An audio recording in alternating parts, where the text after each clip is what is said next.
Hello and good morning. I apologize in advance that I'm not a fancy avatar. I was very impressed by all the avatars. My name is Tina Lorenz and I work at ZKM, at the Center for Art and Media in Karlsruhe in Germany. Thank you very much for the invitation. And I would like to talk to you today about artistic research. This is what we at ZKM call the art-science merger. So what we are doing at ZKM, this is a very old institution in German standards. It's been founded in 1988 with a manifest saying, we have all this great technology now, video recorders, we have synthesizers, we have all these great things, so people should be able to create with it. And how do we teach people to create with it? We need to gather them at a site and then let them play with it. Let them play with the technology and let them create art and let them find out new things, which is the basis of science. So actually the ZKM was founded on the idea that everyone could be a scientist and everyone could be an artist. So this is what we are now. And this is my department. We do artistic research and production, so we are the future-facing department of ZKM, which means I have an electronics guy who is also a sculptor. I studied theater, but I work in AI now mostly. And we all have these different abilities and all these different skills, and we try to find out how are we going to live in 100 years? How are technology and science and art and society are coming together? And we use artistic measures to do this. And because art is very simple to perceive, it's sensual. You can perceive it, you don't have to have a lot of education for it. It is a very sensual thing. So art can help you understand the world. So this is what we are trying to do. And this is my workplace. This is ZKM.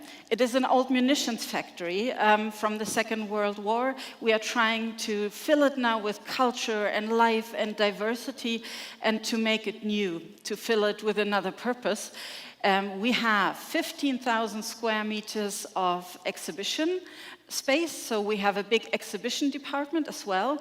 We have a video studio, we have a publications department, and we also do media art restoration.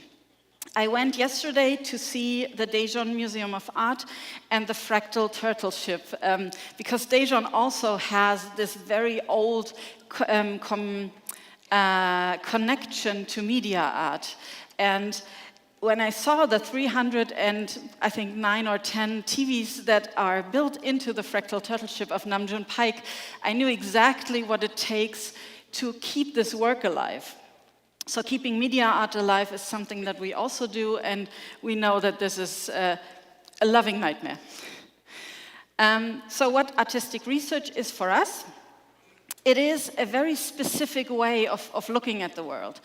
It is not scientific research, because science, they do things differently. They have experiments and they have a hypothesis that they're proving. They make these experiments, and then a society of their peers, they look at these things, they try to recreate, and this is how knowledge comes into the world. And artistic research looks at problems with artistic eyes. We use art as a measure to find out more about the world. We consult science, we work together with science, but we are not scientists ourselves, because there are experts that do this much better than we do. But it's also not artistic practice, because artistic practice wants to keep the process a bit for themselves. They have the art market, they have unique identifier. They don't want to share their process maybe, and this is all right, but artistic research always shares process. We share our code because we are a publicly funded institution, and we think all that we write, all that we make should also be shared with everyone. So if you find us on GitHub, you can download our code base and just recreate what we are doing. We have open formats because we think that science and art should not be done behind closed doors. Science is not great if you don't share it with the scientific community, and art is not great if you do it and nobody looks at it and comments on it. And so we invite the public to, in a kind of cybernetic feedback loop. They tell us, no, this is really, we don't think this is working what you're doing. And then we shift our focus, we shift our questions, and we really do it together with a community of peers, because as scientists have their community of peers, we also have a community of peers. And with art, the peers is everyone. We also do a lot of sound art because we have this huge Sound Dome 47-channel recording studio at ZKM, and we try to experiment with electronic sound art and music because we think sometimes you can experience a truth that doesn't need words. And we run a big Humans in Residence program, also with South Korea, with the Korean Arts Council, for art, tech, and future, where we invite new perspectives for us, and we learn something of the guests that we have, and we learn together new things. The Herz Lab, my department, it's clustered around 6 grand themes. And these themes, they are serving as a guideline for what topics are we going to work on. Because the world is so faceted and the world is so big, you can get lost in the scientific and artistic quests. So the first theme is life cycles. And this challenges the Western notion of a linear life story. We are born, we live, then we die, and whatever comes after us, we don't care about. We think this is not sustainable, and so we want to really think about cycles. The cycle of life and death, but also the cycles of life and the seasons, because we think to come really to a sustainable development of the world, we need to think in cycles. So what this means in a very concrete way is, for example, this. This is our Indian guest curator, Avik, and my colleague, Götz. And Avik is very interested in wetlands and the Kolkata wetlands. And Karlsruhe, the city I live in, is also founded on a swamp. And so we went to the swamp and we gathered specimens, and then we sonified this. We made a singing swamp, because we think to really experience something that people might not have a connection with, sometimes sound is really the way to go. And so Avik and Götz, coming from totally different perspectives and also art practices, they made a singing swamp together. The next topic is connect. Connect means how are humans keeping in touch, keeping connected in a world that is mediated by technology. We don't know if the person I'm chatting to online is still a human, could be AI. I don't know that if I go on a date or make a connection that it will hold. And this is, I think, a very prevalent topic. And so we are answering this with them. They are robot guinea pigs, and we are making Germany's first electronic petting zoo. It's opening in a week. And we're thinking about questions that are becoming important in the 21st century. And one of the most important questions is the differentiation between, is it alive or is it only pretending to be alive?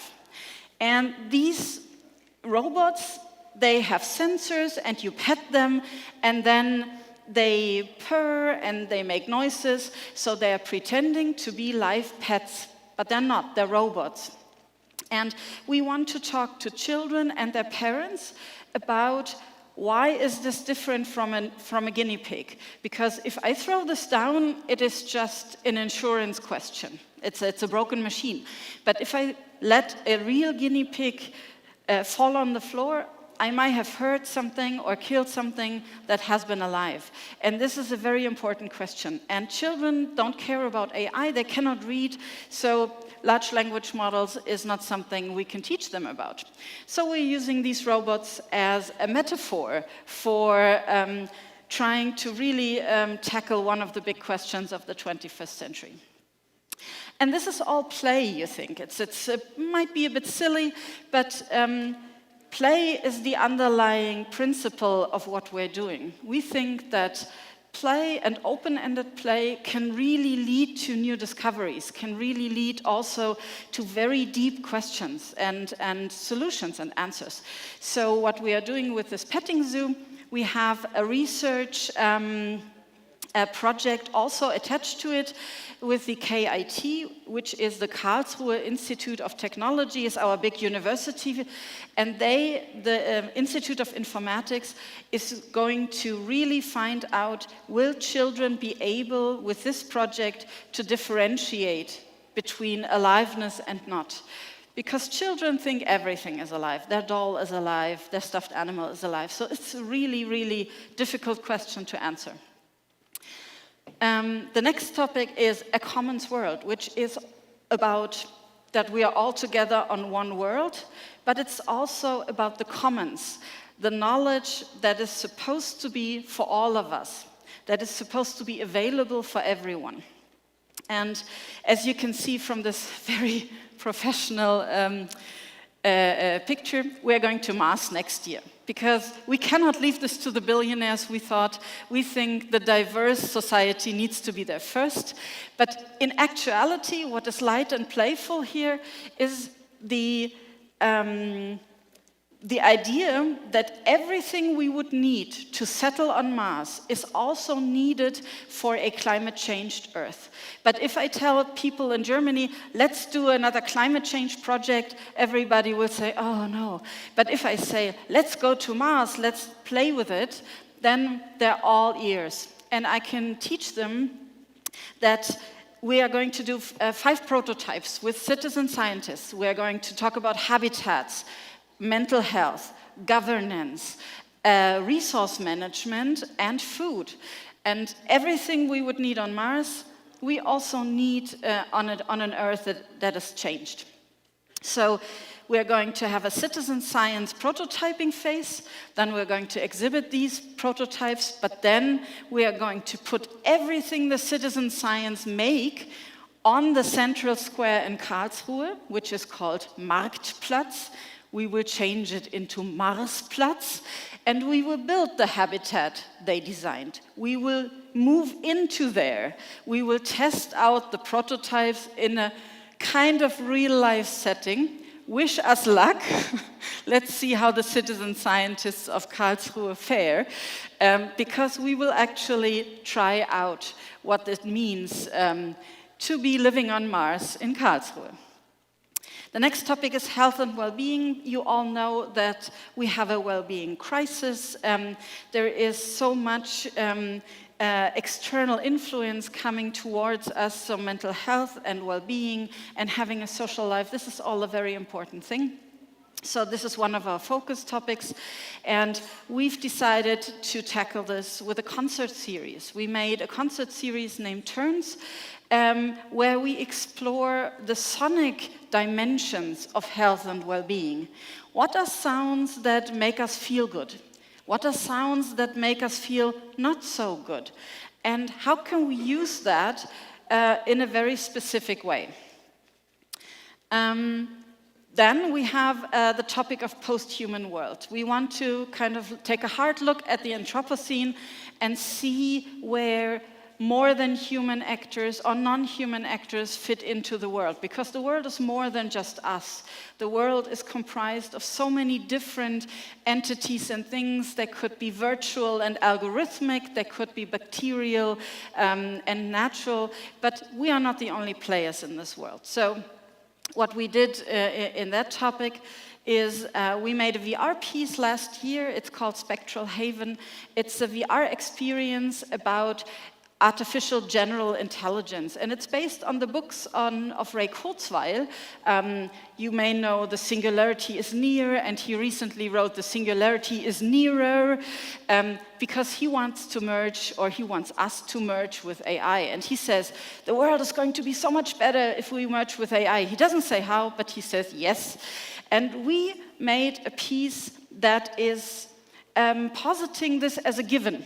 We say, okay, what if this has happened? What if a scientist called Ray has actually merged with AI? What would it look like?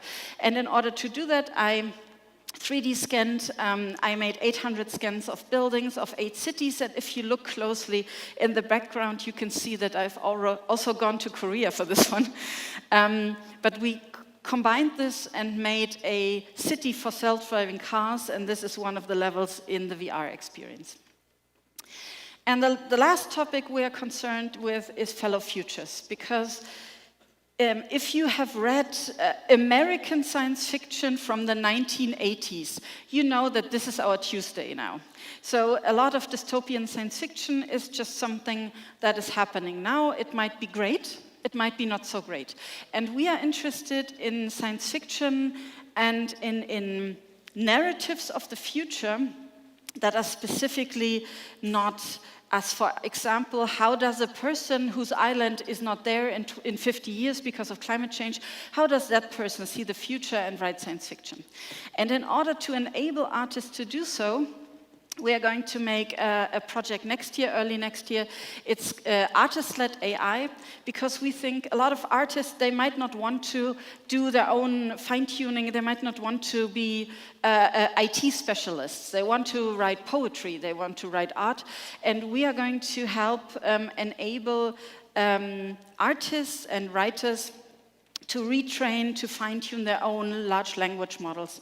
And in order to do so, we are working with an Ethiopian curator together to make this plug-and-play system, so artists can train with their own words, with their own poetry and their own literature, their own large language model, and create without the data ever leaving their possession, because we think data sovereignty is a really important concept.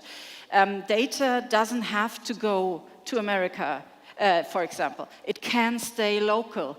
And this is a very important teaching point. I think every artist should know that it's possible to do AI work without giving away your data. And so this is what we're doing at ZKM. We're also doing so many other things. The first thing you learn is it's a center, not a museum or not a research facility. So if you're ever in Germany, please come by, have a look. You're all heartily invited, warmly invited to ZKM. And I am finishing a bit ahead of time, which I'm very proud of. And thank you so much. Kamsahamnida. And you see my email address if you have any questions. Thank you.